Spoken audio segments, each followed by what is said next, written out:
9 जनवरी 2026 को supreme court द्वारा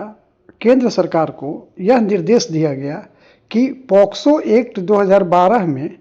एक रोमियो जूलियट क्लॉज को ऐड किया जाए।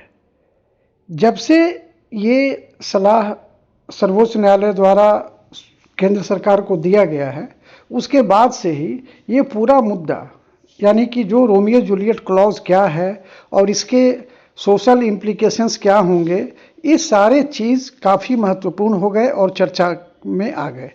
ये इशू जो है, ये जो टॉपिक है, ये हमारे यूपीएससी और बीपीएससी के पीटी के लिए भी इम्पोर्टेंट है, मेंस में भी ये इम्पोर्टेंट होगा, ऐसे में मतलब मेंस के जो जीएस पेपर है और ऐसे है उसमें भी इम्पोर्टेंट होगा, और आजकल यूपीएससी और बीपीएससी का इंटरव्यू भी चल रहा है, उसमें भी ये सवाल पूछे जा सकते हैं। तो आइए हम देखते हैं कि ये पूरा मामला है क्या। एक्चुअली ये बात शुरू होती है 9 जनवरी 2026 को, जब सुप्रीम कोर्ट के 2 जजेस, जस्टिस संजय करोल जो कि पटना हाई कोर्ट के चीफ जस्टिस भी थे, और जस्टिस एन कोटेश्वर सिंह की बेंच द्वारा केंद्र सरकार को यह निर्देश दिया गया कि पॉक्सो यानी कि protection of children from sexual offences act 2012, तो पॉक्सो में रोमियो जूलियट क्लॉज को शामिल किया जाए। तो ये जो सजेशन दिया गया, ये उस समय दिया गया जबकि न्यायालय द्वारा एक case state of Uttar Pradesh versus Anirudh के मामले में सुनवाई की जा रही थी, और उसी में यह निर्देश दिया गया। यहाँ पर जो ये कहा गया कि जो कम उम्र के बच्चे होते हैं, जो एडोलेसेंट माने जाते हैं, या अगर कानूनी टर्म में कहें तो जो जुवेनाइल माने जाते हैं, तो उसमें बच्चों के कम उम्र होने के कारण उनके द्वारा जो रिलेशनशिप अपोजिट सेक्स के द्वारा स्थापित किया जाता है, या कोई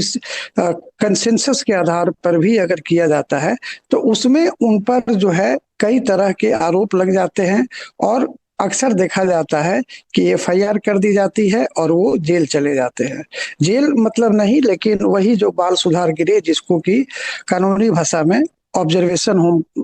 कहा जाता है, वो भी एक तरह का जेल के समान ही होता है, लेकिन उसको सुधार गृह के संकल्पना में शामिल किया गया है और उसके संरचना को एक अलग तरह से संचालित किया जाता है। तो ये मामला जो है, तो ये जो है सलाह यहाँ पर दिया गया था। अब जानते हैं कि रोमियो जूलियट जो है, ये शेक्सपियर के नॉवेल के पात्र हैं, और ये 2 लवर थे, और ये जो है यंग थे, जिस तरह से इसमें एडोलेसेंट की बात की जा रही है, और ये इटालियन कंटेक्स्ट में इसको लिखा गया था।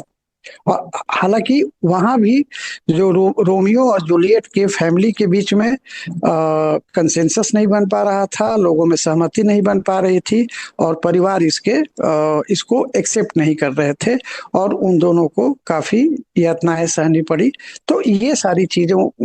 पर ये आधारित है। वैसे ये कानूनी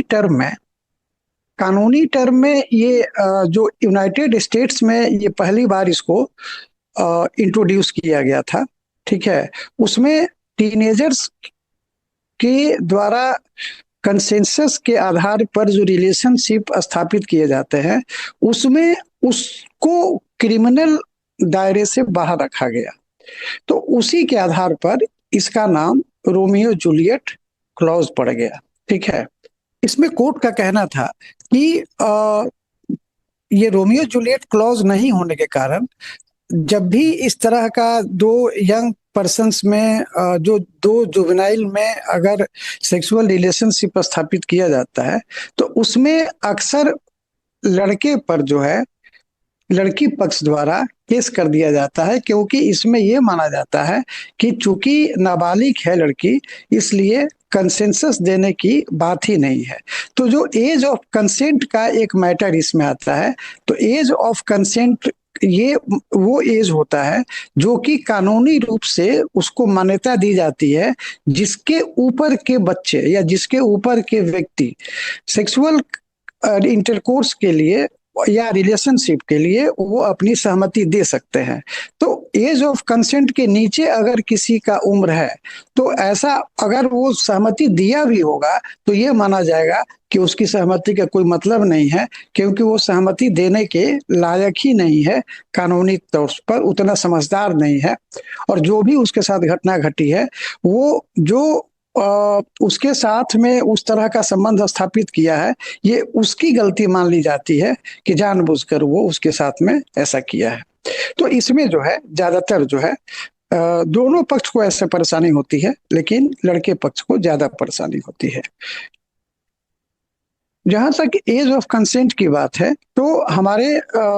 कंट्री में ये 1940 के दशक से ही ये 16 साल माना जाता था, लेकिन जब पॉक्सो एक्ट बना तो उसमें जो है 18 साल को रखा गया। तो आज के समय में जो भारत में एज ऑफ कंसेंट है वो 18 साल है, मतलब कि 18 साल से कम उम्र के बच्चों को ये चीज मनाही है। और ऐसा माना जाता है कि अगर उनके साथ कुछ भी होता है तो उसमें जो वयस्क है वही दोषी होगा, और 18 साल से अगर ऊपर है तब आप सहमति दे सकते हैं। तो एज ऑफ कंसेंट का मिनिमम एज जो है 18 साल रखा गया है। ये यूनाइटेड नेशंस जो कन्वेंशन है ये पारित किया गया था, ये उसके अनुरूप है, उसके अनुसार है। तो ये अब एक इंटरनेशनल स्टैंडर्ड के अनुसार माना जा रहा है। लेकिन आजकल जो मैच्योरिटी की बात है, जो अर्ली पॉवर्टी की बात है, तो उस कारण से कोर्ट ने ये कहा है कि इस एज ऑफ कंसेंट को तो ठीक है 18 साल रहने दिया जाए, लेकिन एक रोमियो जूलियट क्लॉज उसमें लाया जाए पॉक्सो में, जिससे कि यह भी उसमें हो कि अगर सहमत आप 18 साल के बच्चे अगर आपसी सहमति से अगर इस तरह का रिलेशनशिप डेवलप करते हैं तो उसको स्टैट्यूटरी रेप के